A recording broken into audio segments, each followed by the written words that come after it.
کی. آپ نے ایسی لڑائی کرا دی کہ وہ جو ایک پیج کے لوگ تھے جن کی صبح شام جو تھی ایک دوسرے کے نام کی تسبیح سے شروع ہوتی تھی، وہ ایسی آپ نے لڑائی کرا دی کہ وہ کمپنی بھی بند ہو گئی اور وہ نام بھی بند ہو گئے. اب یہ ہاتھیوں کی لڑائی میں اب آپ نے کیا کرانا ہے، اور یہ ذرا بتائیے. دیکھیں، بات یہ ہے کہ میں تو ایک چھوٹا سا ناچیز صحافی ہوں، جو اپنا مشاہدہ ہوتا ہے وہ شیئر کر لیتے ہیں لوگوں کے ساتھ. جب میں نے لکھا دی پارٹی از اوور تو کوئی ماننے کو تیار نہیں تھا، بلکہ جن کے بارے میں نے لکھا یعنی وزیر اعظم نواز شریف صاحب، تو وہ مجھے کالم لکھنے کے 2 دن بعد ہی اتفاقاً میری ملاقات ہو گئی، کیونکہ ہم اکٹھے کہیں سفر کر رہے تھے. تو انہوں نے مجھے کنفرنٹ کیا اور انہوں نے مجھے یہ کہا کہ یہ تم کہاں سے لائے ہو، یہ تو ایسی تو کوئی بات ہی نہیں ہے، نہ فوج میں کوئی ایسی بات ہے، نہ عدلیہ میں کوئی ایسی بات ہے، تو یہ تم نے کہاں سے یہ اپنے. اور کیونکہ میں نے اس میں یہ لکھا کہ نواز شریف نہ صرف مقدمے میں نائل ہوگا بلکہ یہ گرفتار ہوگا، اس کے خلاف یہ کرے گا، وہ میں نے سارا لکھا. اور یہ آپ کو موکلوں نے بتایا ہوگا؟ موکلوں نے بتایا، لیکن میرے موکل جو ہیں وہ عقل اور شعور کے موکل ہیں، جو میرے موکل عالم غیب کے موکل نہیں. میں اپنے مشاہدے کے جو موکل ہیں ان سے یہ نتیجہ نکالتا ہوں، کیونکہ آج کی دنیا میں مشاہدہ ہی سب سے بڑا موکل ہوتا ہے. باقی وہ جو غیب والے تھے وہ تو بڑے لوگوں کو نظر آتے ہیں، ہم غریبوں کو، ہم گناہ گاروں کو وہ کہاں نظر آتے ہیں. تو وہ چنانچہ بدقسمتی سے وہ ویسے ہی ہو گیا. پھر میں نے لکھا یہ کمپنی نہیں چلے گی، تو اس وقت خان صاحب کی حکومت اور ہماری جو مقتدرہ ہے یہ بڑے آپس میں بازو ڈالے چہل قدمی کر رہے تھے. تو بڑی مجھے گالیاں پڑی، انہوں نے کہا یہ کہاں سے بیوقوفی کی تم باتیں کر رہے ہو.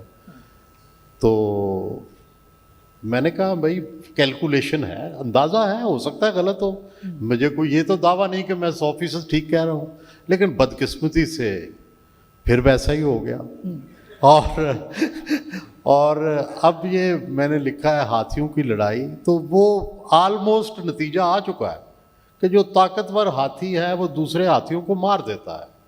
تو عدلیہ کا ہاتھی مارا جا چکا یا زخمی ہو چکا، ٹھیک ہے، اور پارلیمنٹ کا جو ہاتھی تھا وہ بھی بالکل ٹیم ہو کے بڑے ہاتھی کا چمچہ بن چکا. تو ماشاءاللہ اس وقت ایک بڑے ہاتھی کی فرما روائی ہے، اور ہم چونکہ شروع سے ہی خوش آمدی اور تابع دار رہے ہیں، ہم بھی تابع دار ہیں، آپ بھی تابع دار ہیں، ملک چل رہا ہے. بالکل. اب مظہر صاحب آپ کی طرف آتے ہیں. ایک تو ظاہر ہے کہ بڑی خوبصورتی سے سہیل وڑائچ صاحب تضادستان لکھ دیتے ہیں، جس کے اندر آپ ظاہر ہے کچھ بھی لکھ لیں کل کو آپ بچ جائیں گے، کہ مطلب ظاہر ہے ان کے ہاں جو تلمیحات ہیں یا تشبیہات ہیں اور بڑی یونیک ہے وہ، اور پڑھنے والوں کے لیے بہت دلچسپ بھی ہیں. لیکن اب اس میں جو ہاتھیوں کی لڑائی ہے، بہت سارے اداروں کی بات کی ہے ابھی وڑائچ صاحب نے، عدلیہ ہے، پارلیمان ہے، اسٹیبلشمنٹ کی طرف بھی اشارہ ہوگا، ایک اور سیاسی ہاتھی بھی ہے ان کی طرف بھی اشارہ ہوگا، لیکن اس میں میڈیا بھی ہاتھی ہے. میڈیا کا کیا حال ہے، ذرا ان کے اوپر بھی تھوڑا سا ہم مرثیہ کہیں. دیکھیے، جب سہیل وڑائچ صاحب نے یہ جو ٹرم یوز کی ہے اس کتاب کا، اگر آپ کور دیکھیں تو اس میں ایک ہی ہاتھی کی نشاندہی کی ہے انہوں نے. اور مجھے نہیں پتا کہ یہ اب کب تک کتاب کب ضبط ہوگی، کیونکہ وہ جو نشان انہوں نے بنایا ہے وہ اسی بڑے ہاتھی کا نشان بنایا ہے، اور دوسری طرف انہوں نے کچھ نہیں لکھا. اس میں جو ہاتھیوں کی ٹرم تھی وہ جہاں تک مجھے یاد ہے سب سے پہلے بھٹو نے یوز کی تھی وائٹ ایلیفینٹ، اور وہ خاص طور پہ ان کی غالباً 16 اپریل 1977 کی پارلیمنٹ کی اسپیچ تھی جس میں انہوں نے امریکہ کی طرف اشارہ کرتے ہوئے. دیکھیے، میں سہیل وڑائچ صاحب کو بہت عرصے سے، بہت سالوں سے پڑھ رہا ہوں. کچھ کالم نویس، اور ان کا جو پہلا ہی انہوں نے وہ لکھا ہے کہ صحافی ایسے کیوں ہوتے ہیں. میں صرف یہ کہوں گا صحافی ایسے ہی ہوتے ہیں، باقی صحافی نہیں ہوتے. اور اس کی سب سے بڑی بات یہ ہے کہ اگر صحافی کے اندر وہ ڈیپتھ ہو اور اس کی پولیٹکس اور تاریخ پر نظر ہو تو اسے پتہ ہوتا ہے کہ کیا وقت آنے والا ہے. اس کالم میں آپ کو خبر بھی ملے گی, یہ صرف آپ کو اسے پڑھنے پر ڈپینڈ کرتا ہے. میں سہیل صاحب کا ہمیشہ سے انٹرویو کا بڑا قائل رہا ہوں جو انہوں نے اخبار جہاں کے لیے کیے تھے, اور مجھے یاد ہے انہوں نے ایک انٹرویو کیا تھا جنرل چشتی کا, جس میں پہلی مرتبہ ٹو بی ویری آنیسٹ مجھے پتہ چلا کہ جس میں جنرل چشتی نے کہا تھا کہ جو نواب محمد احمد خان ٹارگٹ ہوئے تھے وہ دراصل نواب محمد احمد خان نہیں تھے ٹارگٹ اس کا, وہ یا چودھری ظہور الہی کے بارے میں غالباً انہوں نے یہ بات کی تھی کہ وہ شاید اس میں مولوی مشتاق ٹارگٹ تھے, لیکن اس میں جو ہٹ ہوئے وہ چودھری ظہور الہی ہٹ ہوئے اس کے اندر. اب یہ صرف وہی صحافی لکھ سکتا ہے, اور یہ سوال وہی صحافی کر سکتا ہے اگر آپ وہ اخبار جہاں کے, اور میں کہوں گا کہ سہیل وڑائی صاحب وہ اخبار جہاں کے وہ اپنے انٹرویوز نکالیں. تو میں ان کی اس بات سے ایگری نہیں کرتا کہ جو انہوں نے لکھا ہے کہ کالم ایک روز کا ہوتا ہے, یہ کالم پہ ڈپینڈ کرتا ہے. وہ کالم چند گھنٹے میں بھی آپ بھلا سکتے ہیں, اگنور کر سکتے ہیں کہ اس میں کوئی ایسی چیز نہیں ہے, اور ان کالمز کو آپ یاد بھی رکھ سکتے ہیں کہ ہاں سہیل وڑائی صاحب نے یہ لکھا تھا کہ یہ کمپنی نہیں چلے گی, اور وہ کمپنی نہیں چلی. تو یہ ضروری نہیں ہے کہ آپ آج اگر کالم پڑھ رہے ہیں تو اس کا نتیجہ آپ کو دوسرے دن مل جائے گا, اور یہ بھی ضروری نہیں ہے کہ میں جو تجزیہ کر رہا ہوں وہ تجزیہ درست ہی ہو, وہ غلط بھی ہو سکتا ہے تجزیہ. لیکن یہ میرا اپنا اصل چیز یہ ہے کہ کیا وہ آپ آنیسٹی کے ساتھ وہ تجزیہ کر رہے ہیں اس سے, یا آپ کسی کے کہنے پہ کچھ لکھ رہے ہیں. تو سہیل صاحب کی جو کالمز ہیں اس میں آپ کو پیورٹی ملے گی, اس کے اندر آپ کو خبریت ملے گی. اور مجھے یاد ہے کہ انگریزی میں جو کالمز کاوزجی لکھا کرتے تھے, کاوزجی کے کالم میں آپ کو ہمیشہ نیوز میں نکالتا تھا کہ اس کے اندر نیوز ہوتی ہے, اب اس کو آپ کو فالو کرنے کی ضرورت ہے. میرا خیال ہے یہ کتاب پڑھنا اس لیے بھی ضروری ہے کہ یہ بات ٹھیک ہے کہ جو ہم ہیں وہ ایک رف ڈرافٹ آف ہسٹری ہوتے ہیں جرنلزم, لیکن وہ ہسٹری کبھی نہ کبھی آپ کو یاد آتی ہے. آپ پرانی کتابیں اٹھا لیں, آپ پرانے جرنلسٹوں کی کتابیں اٹھا لیں, آپ کو نظر آئے گا. آپ ضمیر نیازی کی جو بھی میڈیا کے طالب علم ہیں وہ ضمیر نیازی صاحب کی 4 کتابیں پڑھ لیں, انہیں پاکستان کی صحافتی تاریخ کا پتہ چل جائے گا کہ کس طرح کے واقعات ہوئے, کس طرح کی گزری ہے. یہ جو ہاتھیوں کی لڑائی کی طرف اشارہ کیا ہے, اس کے اندر وہ آپ کو ڈیپتھ نظر آئے گی کہ وہ کون سے 2 ہاتھی ہیں کہ جن کی لڑائی ہے. ایک وہ ہاتھی ہے جو اپنے آپ کو کہتا ہے کہ میں ہی صرف سیویئر ہوں, اور دوسرا ہاتھی اس سے لڑ رہا ہے, وہ اس کو چیلنج کر رہا ہے. اور اس لڑائی میں ظاہر ہے جو زیادہ طاقتور ہے وہ جیت تو وقتی طور پہ جیت تو جاتا ہے, تو وقتی طور پہ تو آمریت بھی آ جاتی ہے. لیکن آج آپ جنرل ضیاء الحق کی قبر کا جائزہ لے لیں اور گڑھی خدا بخش کی قبر کا جائزہ لے لیں, آپ کو پتہ چل جائے گا کہ کس کی قبر پہ زیادہ لوگ جاتے ہیں. ایک نے 11 سال حکومت کی, ایک نے 4 سال حکومت کی. کیوں آج اس کو یاد رکھا جاتا ہے اور اس کو یاد نہیں رکھا جاتا؟ تو میرا خیال ہے سہیل صاحب کے آپ جتنے بھی کالمز پڑھیں, اور اس کتاب کو اس لیے بھی پڑھنا, اور ان کی پرانی دوسری کتابیں بھی پڑھنا اس لیے ضروری ہے کہ وہ جو کالمز ہیں وہ کبھی نہ کبھی کوئی نہ کوئی جب تبدیلی آتی ہے تو آپ کو یاد دلائے گا کہ ہاں سہیل صاحب نے آج سے 3 مہینے پہلے وہ کالم لکھا تھا. اور میڈیا کے حوالے سے جو صورتحال ہے, میڈیا ایک اس وقت جو میڈیا ہے خاص طور پہ ڈیجیٹل میڈیا, وہ ایک ان ایڈیٹڈ اینڈ ان کنٹرولبل وہ ہے. آج کی صحافت کو ہم سمجھتے ہیں کہ صحافت میں ایڈیٹنگ کی ضرورت نہیں ہے. آج کی ہم صحافت کو سمجھتے ہیں کہ صحافت پر جو ایڈیٹر میرا ڈیفینڈر ہوتا تھا, کہ ایڈیٹر ڈیفینڈ کرتا تھا ہمیں, اگر ہم ڈان لیگز کی مثال آپ کے سامنے ہے کہ ڈان لیگز جب ہوئی تو ڈان کے ساتھ کیا کچھ نہیں ہوا.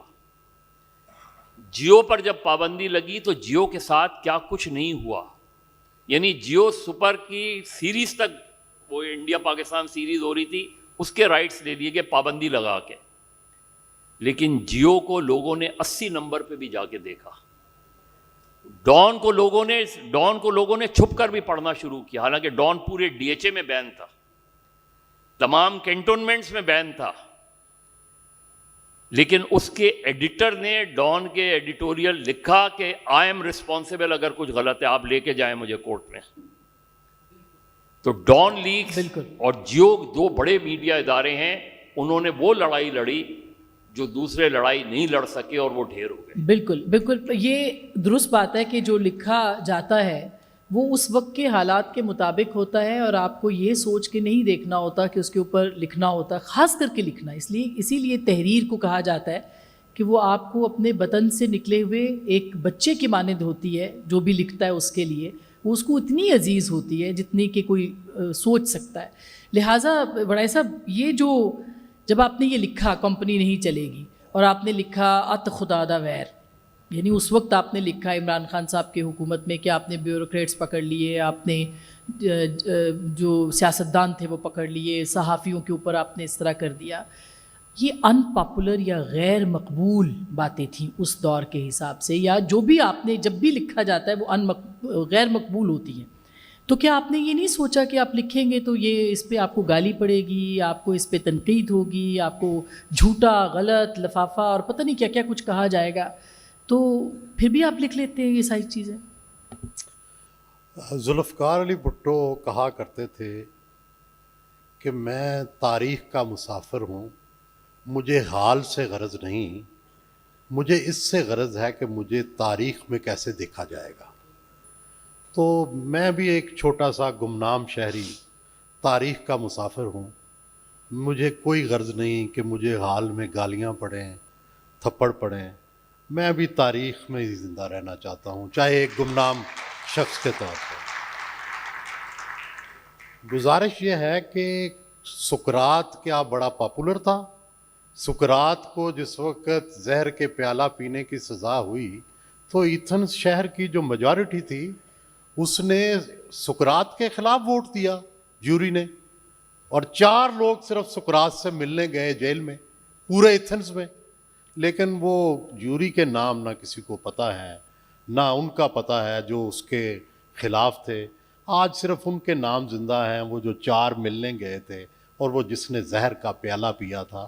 تو تاریخ کے مسافر کو یہ فیصلہ کرنا ہوتا ہے کہ آپ نے یہ زندگی مقبول گزارنی ہے, لوگوں کے نیریٹو کے ساتھ چلنا ہے, لوگوں کے بیانیے کو, پاپولر بیانیے کو اپنانا ہے, یا آپ کے دل میں کوئی اگر دوسرا بیانیہ ہے تو آپ میں جرت ہے کہ وہ اپنا بیانیہ. میں تو ایک بزدل آدمی ہوں, مجھے کوئی یہ کہنے میں آر نہیں ہے, لیکن میری بزدلی اس جگہ جا کے رک جاتی ہے جہاں میری آزادی کو کوئی روکتا ہے, پھر میں بہادر بن جاتا ہوں. میں اپنی اس بزدلی پہ پھر بغاوت کرتا ہوں اپنی بزدلی سے, اور میں کہتا ہوں کہ نہیں, اگر میری آزادی چھینی جائے گی تو پھر میری بزدلی اگر بہادری میں تبدیل نہ ہوئی تو پھر موت ہی بہتر ہے. تو بنیادی بات ہے کہ آپ نے زندگی کے یہ فیصلے کرنے ہوتے ہیں کہ کیا آپ نے, اگر یہی بات ہوتی تو حضرت عیسیٰ کتنے پاپولر تھے, کہ ان کو جو عزائیں دی گئیں وہ کتنے پاپولر تھے. رسول کریم صلی اللہ علیہ وسلم, ہم چونکہ سارے مسلمان ہیں زیادہ میجورٹی, تو بھائی مکہ میں اتنے سال رہنے کے بعد کتنے مسلمان ہوئے تھے؟ کچھ بھی نہیں, not even a major proportion, a very minor proportion became Muslim. ٹھیک ہے, وہ تو مدینہ میں جا کے پھر تبدیلی آئی. تو بنیادی بات, اور اسی طرح آپ برٹرنڈ رسل دیکھتے ہیں, آج کی دنیا کا سب سے بڑا فلاسفر اور آج کی دنیا کا بانی سمجھا جاتا ہے اس کو. آج کی جو فلاسفی کی دنیا اور آج کی معاشرت کی جو دنیا ہے اس کا بانی ہے, لیکن اس کو برطانیہ سے ملک بدر ہونا پڑا. یعنی اس دنیا میں جب اس نے ویتنام کی جنگ کے خلاف آواز اٹھائی, پھر امریکہ نے اس کو اپنی شہریت دی. تو یہ ہمارے زمانے میں ہوا ہے. پھر آپ نے پاکستان کی تاریخ دیکھ لیں, تو میں نے تو یہ اپنا جو ہاتھیوں کی لڑائی تھی, ایک بڑی مشہور تاریخی ہاتھیوں کی لڑائی ہوئی، اور اس لڑائی نے ہی پاکستان اور ہندو پاکستان کی تاریخ کا فیصلہ کر دیا۔ وہ لڑائی ہوئی اورنگزیب عالمگیر کے ہاتھی کی اور اورنگزیب عالمگیر کے بڑے بھائی جو کہ ولی عہد تھا اس کے ہاتھی کی، اور اس لڑائی میں اورنگزیب عالمگیر کا ہاتھی جیت گیا، اور وہیں سے مسلم لبرلزم بھی ہار گئی اور مسلم فنڈامنٹلزم جیت گئی، اور اسی فنڈامنٹلزم کا نتیجہ آج ہم بھگت رہے ہیں۔ وہ جو ہاتھی ہارا تھا وہ ہاتھی آج تک وہ ہار چل رہی ہے، مسلسل چل رہی ہے۔ اگر وہ ہاتھی جیت جاتا تو آج شاید بر صغیر کی قسمت بھی اور ہوتی، پاکستان کی قسمت بھی اور ہوتی، اور شاید ہماری قسمت بھی اور ہوتی۔ زبردست یہ بات آپ نے کی ہے۔ اور ہاتھی، میں نے یہ پوچھنا ہے ابھی آپ سے کہ اب جو لڑائی اس وقت ہو رہی ہے اس میں ہاتھی ابھی بھی لڑ رہے ہیں، تو اس میں کون جیتے گا؟ لیکن یہ میرا ٹیزر ہے، یہ ابھی میں نے بعد میں پوچھنا ہے تاکہ لوگ جو ہے سننے کے لیے بیٹھے رہے اور انتظار بھی کریں۔ لیکن مظہر صاحب، یہ بدقسمتی نہیں ہے صحافت کی کہ ایک تو ہم پاپولرزم کا شکار ہو گئے ہیں، موسٹلی، بہت زیادہ نہیں مگر بہت سے لوگ جو ہیں وہ اس کا شکار ہو گئے ہیں۔ وہ عوامی مقبولیت کے مطابق خود کو انہوں نے ڈھالا ہے۔ وہ اگر آپ سوشل میڈیا دیکھیں، آپ ولاگز دیکھیں، آپ تحریریں بھی دیکھیں کچھ لوگوں کی، وہ اس کے مطابق چل رہے ہیں۔ تو یہ جو اوپینین میکنگ ہم کرتے تھے اس سے ہم اوپینین فالوئنگ میں آ گئے ہیں، اس کا کتنا نقصان ہوا ہے صحافت کو؟ دیکھیے، میرے نزدیک صرف جرنلزم جو ہے بیسکلی اگر ایز اے رپورٹر دیکھیں تو میری لائن وہاں ختم ہو جاتی ہے جب میں رپورٹ کر دیتا ہوں۔ حقائق اور خبر میں کبھی بھی تبصرہ نہیں ہوتا۔ اگر خبر میں آپ اپنی رائے دے رہے ہیں تو آپ خبر کو کل کر رہے ہیں، اور تجزیے کا اپنا وہ ہوتا ہے، آپ تجزیے سے ایگری کر سکتے ہیں، ڈس ایگری کر سکتے ہیں۔ میں آج کی صورتحال میں، جیسے ابھی اس سے پہلے والے سیشن میں حسین نقی صاحب نے ایک بات کی کہ اس وقت یہ حکومت جو کر رہی ہے اور 3-4 ہزار پی ٹی آئی کے ورکرز کو جیلوں میں ڈال کے، وہ دراصل 4 سے 5 ہزار سیاسی کارکن پیدا کر رہی ہے۔ کیونکہ جب لوگ جیلوں میں جاتے ہیں تو ان کا تجربہ بالکل مختلف ہوتا ہے۔ جو بالکل غیر سیاسی لوگ بھی ہوتے ہیں وہ پھر جیل کی، اب کیونکہ وہ اس کے بعد تو آپ کچھ نہیں کر سکتے، تو جب آپ ایک لاسٹ جب ریزورٹ تک پہنچ جاتے ہیں، جب آپ کو پکڑ ہی لیا گیا، جب آپ کو مارا گیا، جب آپ کو ٹارچر کیا گیا، تو اس کے بعد آپ کیا کر سکتے ہیں؟ تو مجھے اکثر یاد آتا تھا نثار عثمانی صاحب کہ ہم ایک طریقے سے فالوورز میں سے ہیں، میں، سہیل صاحب، انہوں نے ہمیشہ ایک بات کی تھی، اور سخت ملٹری جنرل ضیاء الحق کی آنکھوں میں آنکھیں ڈال کے بات کیا کرتے تھے۔ وہ انہوں نے کہا، دیکھو روزگار تو مل ہی جائے گی کہیں نہ کہیں، تھوڑی بہت چھوٹی موٹی، اور موت برحق ہے، وہ کیسے آنی ہے، کس طرح آنی ہے، لیکن موت آنی ہے۔ تو اگر یہ دونوں چیزیں ڈیسائیڈڈ ہیں تو تھوڑا سا بہادر ہو جانا چاہیے۔ تو یہ جو چیز ہے یہ، اور وہ جب جیل گئے تو جو جیلر تھا اس نے کہا کہ عثمانی، انہوں نے جاتے ہی پہلی چیز یہ پوچھی، اور یہی جو نئے سیاسی کارکن بن رہے ہیں ان کے لیے بہت ضروری ہے، انہوں نے پہلی چیز جو جیلر سے کہی، انہوں نے کہا میرا قیدی والا لباس کدھر ہے؟ تو اس نے کہا، عثمانی صاحب، وہ جانتا تھا جیلر، اس نے کہا عثمانی صاحب مجھے پتہ ہے آپ لوگ آزادی صحافت کی لڑائی لڑ رہے ہیں، میں آپ کو بھی کلا۔ اس نے کہا نہیں، انہوں نے کہا نہیں، مجھے ملٹری کورٹ نے قید بامشقت دی ہے، تو تم نے مجھے جیل کی لباس بھی دینا ہے اور مجھے یہ بھی بتانا ہے کہ مشقت کیا کرنی ہے مجھے۔ اور جب وہ مشقت کر کے جب وہ جیل سے رہا ہوئے تو انہوں نے جیلر کا شکریہ ادا کیا، انہوں نے کہا اب مجھے اگر ڈون سے نکال دیا جائے گا تو میں نے کچھ نہ کچھ کام کرنا سیکھ لیا ہے کہ جو اس نے، تو جو پولیٹیکل جو اس وقت ایلیٹ ہے، جو اس وقت پولیٹیکل، کیونکہ ہمارے یہاں بدقسمتی سے طلبہ یونین پہ پابندی لگ گئی، ٹریڈ یونین پر پابندی لگ گئی، وہ سارا پولیٹیکل رومانس جو ہے وہ ایک پاپولرزم کا شکار ہو گیا۔ میرا ہمیشہ سے یہ تجزیہ ہے, بہت سے لوگ اس سے مجھ سے آ کے آرگیو کرتے ہیں کہ جو پچھلے 10-15 سال میں ایک نئی پولیٹیکل کلاس نے ایوالو ہوئی ہے, وہ فیملیز جو کبھی بھی ووٹ ڈالنے نہیں جاتی تھیں, وہ جو نوجوان طلبہ یونین پر پابندی کے بعد بالکل ایک سائیڈ ہو گیا تھا, اس کو ایک پولیٹیکل ایک پالیٹکس میں کا انٹرسٹ تو ڈیولپ ہوا, وہ کم سے کم پولنگ اسٹیشن تک تو پہنچا. اس کے فیصلے سے آپ ایگری کریں ڈس ایگری کریں, لیکن کہیں نہ کہیں اب یہ میرا آپ کا ہم سب کا کام ہے کہ اس کو پولیٹیکل ڈائریکشن دی جائے, نہ یہ کہ اس کو ریجیکٹ کیا جائے. آپ ریجیکٹ کریں گے تو آپ اس کو کہاں لے جا رہے ہیں؟ یا تو وہ فنڈامنٹلزم کی طرف چلا جائے گا, یا تو وہ ایکسٹریمزم کی طرف جائے گا. کیا ہم نے جگتو فرنٹ پر پابندی سے نہیں سیکھا؟ کیا ہم نے نیشنل عوامی پارٹی پر پابندی لگا کے نہیں سیکھا؟ کیا ہم نے مختلف جو سیاسی تنظیمیں ہیں, سیاسی تنظیموں پر, سیاسی شعور پر اگر آپ پابندی لگا دیں گے جی تو آپ اس ملک میں صرف انتہا پسندی کو فروغ دیں. بالکل بالکل. اچھا, اب مجھے چونکہ چٹ بھی آ چکی ہے, یہ تو ہم گھنٹوں بات کر سکتے ہیں, اور یہ دونوں شخصیات ایسی ہیں جن سے واقعی نہ صرف سیکھنے کو ملتا ہے بلکہ گفتگو بھی کرنے کو ملتا ہے. بہت کچھ ہم آپ سے سیکھتے ہیں سہیل وڑائی صاحب.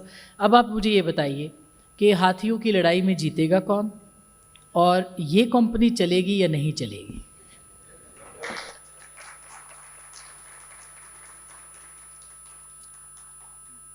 دیکھیں, کوئی علم نجوم کا تو مجھے علم ہے نہیں, لیکن ملک میں آپ کو علم نجوم کا کچھ معلوم ہے اس ملک میں؟ لیکن مجھے یہ لگتا ہے کہ یہ کمپنی نہیں چلے گی زیادہ دیر,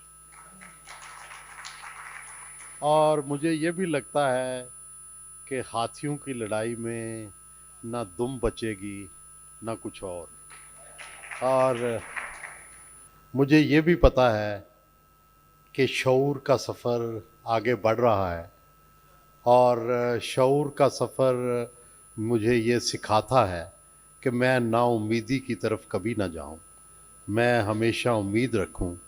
اور امید یہی ہے کہ بالآخر ہم کوئی خدا کے مسترد کردہ لوگ نہیں ہیں, کبھی ہم پر بھی خدا کی رحمت کی بارش ہوگی, اور یہاں پاکستان میں بھی ایک پرامن فلاحی معاشرہ, جمہوری معاشرہ ضرور بنے گا.